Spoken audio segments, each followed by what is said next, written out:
What's going on, everybody? Mile High back at it with another Clash of Clans video, and today we've got an insanely strong Super Yeti with double gem attack strategy. Shout out to Opie, who I think made this attack strategy. That's where I got it from anyway. It's a really strong attack. So as you see here, we're going to be running the 6 Super Yetis with the healers, and we have some Super Barbs just to set the funnel. If you guys didn't know, even though the Super Yeti is a Super Troop, you can have 3 Super Troops active. Well, 2 other Super Troops and the Super Yeti since it's an event troop. So we're just going to be taking 11 invis spells and a 12th one in the clan castle, and then we're going to bring a revive spell. You could, I guess, if you want, bring a recall, but I think the revive actually works better because we're going to be doing the revive rocket spear trick. So on the queen, we're going to be using the action figure and the giant arrow.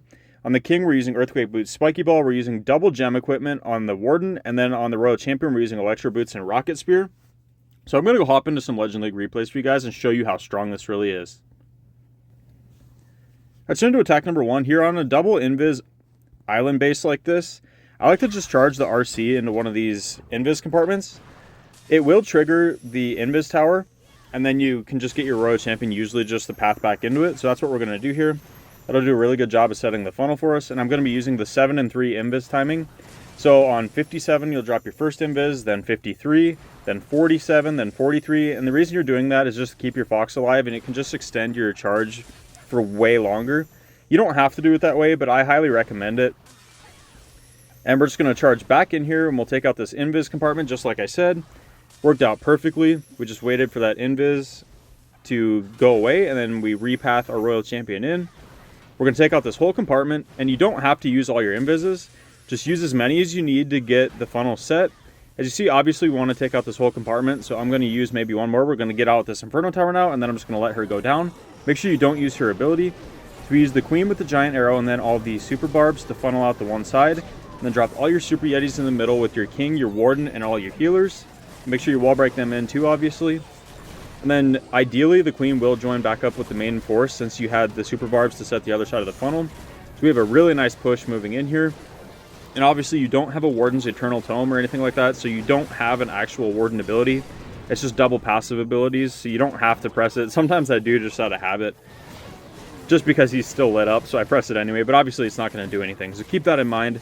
You're using the double gem equipment, so you won't have a warden ability. So I'm going to use my king's earthquake boots here to make sure I open up that compartment over there. I was hoping the spiky ball would have went that way and triggered the invis tower. Unfortunately, it didn't.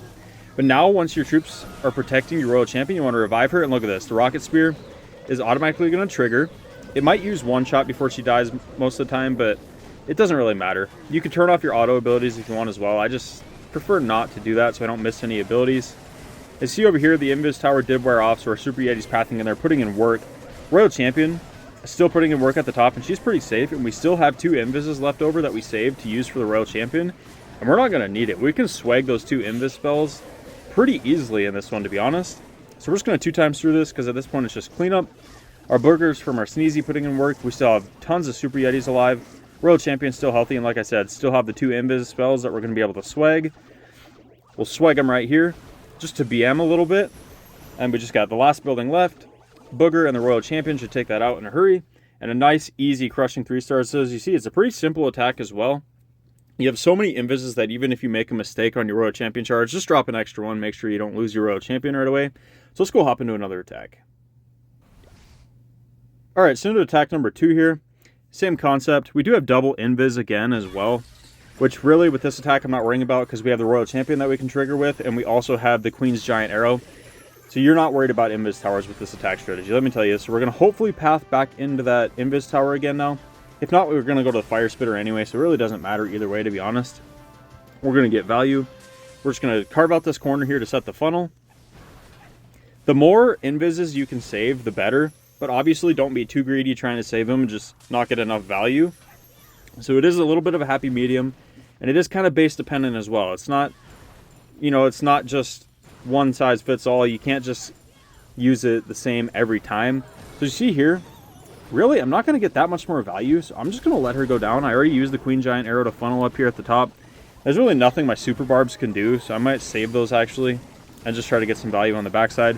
Kind of depends there. We are fighting off the Super Dragon. Our Royal Champion finally is about to go down. She finally goes down. She did use a couple rocket spears, but that's okay. Look at that. We got a perfect funnel set over there from a Royal Champion. Somehow we lost one Super Yeti over to the side, but that's not bad. Maybe it can trigger that invis tower. That'd be kind of clutch. King's Earthquake Boots and Spiky Ball go off. It does make the Town Hall invisible, but that's fine. The King's going to pull our troops in here anyway, right next to the Town Hall, so as soon as it wears off, we'll take that out. We revive the Royal Champion because she was safe, and look, we have 6 invises now to keep that Royal Champion alive. So this base is toast. We'll just start keeping her invisible. Just keep an eye on her at this point because there's nothing you really need to do to support your troops now. You're just using these to keep your Royal Champion alive, and look, she's going to get the Ricochet Cannon. She's going to get the multi-archer tower. So clutch that I was able to keep that many of the invises left. So that's why I was trying to explain that at the beginning. If you don't need to use the extra invises, don't. Save them for the backside. But like I said, it's kind of a happy medium because you don't want to use too few and not get enough value either and then not make it through the base. But as you see here, this base is crushed. We got one left, and basically the only thing left to defend is a Ricochet Cannon, but we still have tons of Super Yetis alive. We have some archers cleaning up over there. They're going to take forever though. The King's still healthy. Royal Champion's going to survive through the attack. We still have Giants alive from our troop launcher. And this base, absolutely crushed. And also, I do really like the troop launcher, but you don't have to use the troop launcher. You could use the siege barracks as well.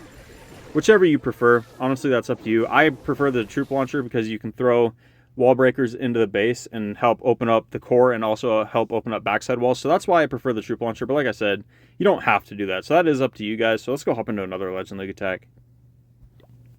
Alright, so this time we got double poison towers, which honestly are pretty good in my opinion. So I'm going to use the Royal Champion up here as the plan and carve out that corner. And then we can use one super wall break to break in and give us access to this monolith down here. I definitely want to get rid of the monolith because obviously you have big tanky troops. The monolith is definitely a heavy hitting defense against heavy tanks. So you see in this attack, I really don't need to use that many invises again. I might use some more just to set this funnel a little bit deeper because I think it might be worth it. And I also want to trigger that poison tower if I can possibly do that. So I'm going to use probably most of my invises here to get this funnel set. And yeah, we're going to get this poison tower out. I honestly should have just let it go down there, but yeah. Oh, I'm actually using the recall this time as well. It's a little bit different of an attack. And obviously this time we don't have the super barbs either, but it's a very similar attack. I prefer the one I showed you the second time, but I'm going to show you here with the siege barracks and a slightly different variation that it still works just as well. We actually have some balloons to help with the healers in this attack as well. So slightly different. We're using the recall version with not as many invises. So I'm just going to show both of them that they do work, and then you can choose which you prefer. You could still use the revive if you wanted, but this one as well. Completely up to you guys. So we're going to jump into the core here. We've got a nice path to the Town Hall. Our Giant and our Queen doing a good job funneling at the bottom. So this time we're not using the double gem equipment either. We're using the Healing Tome and the Eternal Tome. So I'm just showing you two different variations just to show you this is a really strong attack, and you can kind of tweak this to your liking. We use the King's ability to open up the backside of the base. And I'm just going to 2 times through this to clean up, and then I'm going to actually go do a live attack for you guys. I'm just going to get through this one as quick as we can because this is obviously a variation. This isn't the army that's going to be in the army link. It's going to be the first army I've been using because I much prefer that version of it. I just wanted to show you guys this version to see which one you guys prefer, and this obviously has a jump spell as well. So there's multiple ways you can use these. I'm just going to 4 times through it, and you see the base pretty well crushed. We still have healers alive, keeping most of our heroes up. Still have Super Yetis alive. This one's just a little slower and not as powerful in my opinion. So let's go hop into a live attack now to end off the video. Alright, so what do we got here? We got double poison towers, both fire spitters pointing to the top side, the monolith down here in an island, and then we've got an island with the multi-gear cannon as well. This is a very odd base. Not sure where I want to enter from here.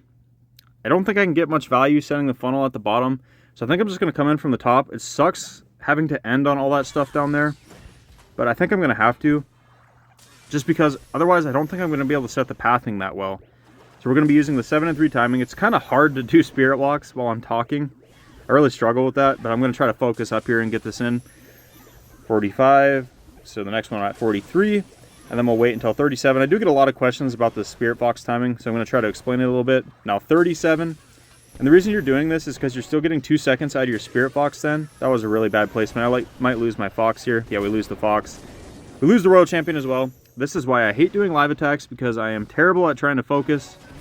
So we're actually going to come in from the left side over here. We use the Queen, we'll shoot the giant arrow down just to try to set this funnel a little bit. We'll get our super barbs in. We're going to wall break in. Then we're going to get all of our super yetis in. This is a very poorly executed attack because my spirit walk, obviously my royal champion charge, went about as bad as it possibly could. So this isn't a good indication of how well this attack works because it was so poorly executed. My king's wandering to the outside. Yeah, this is too bad. My troop launcher taking forever to open up these walls. That just sucks, having to lose my king out there. I'm going to use his ability and try to path into this multi-gear cannon here. Is my royal champion safe? Yeah, we're going to revive the royal champion. Start paying attention to her. She's getting targeted, so I'm going to make her invisible. Get a couple archers up here to clean up. Hopefully we can still pull this off, even though it was a terrible attack. Even if we don't, I'm still going to show it. Just to show you guys, worst case scenario, you'll still at least get a high percentage, even if you mess up as badly as I did. Another horrible invis placement from me, and I lose my royal champion again. Wow, I'm terrible. So just do the opposite of what I do, and you'll be fine. Because apparently, when I'm talking, this is why I do replays and not live attacks. Because as you see, I lose focus, and I let my royal champion die twice with bad invis placements. Because I can't focus up while I'm trying to talk, and then it's also hard to count your spirit fox timing. But it is what it is. It is going to be a fail. We'll see how high we can push this percentage up anyway, even with the worst possible execution you could possibly have. But I'm not going to hide anything from you guys. I'm going to show you even the fails, because I'm not that great of a player, to be honest. So that's why I want to show you how strong these attacks are. If I can make them work, then they'll definitely work for you guys. We do still have a Yeti down out of the troop launcher. We're going to push the percentage up pretty high here.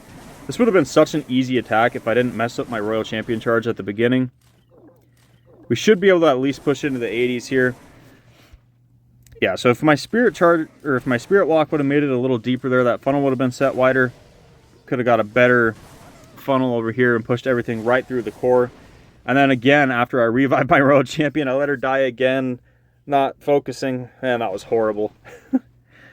Still, probably honestly ended up being a time fail. Maybe not. That probably would have defended us, but yeah. As poorly executed as you could possibly execute an attack, and we still get an 85%. So I'm going to leave that in to show you guys, because obviously it's not perfect. Can't just show 3 stars all the time. So I'm going to leave that in. So let me know in the comments how this works out for you guys. Drop a like if you guys enjoyed. I'll catch you guys in the next video.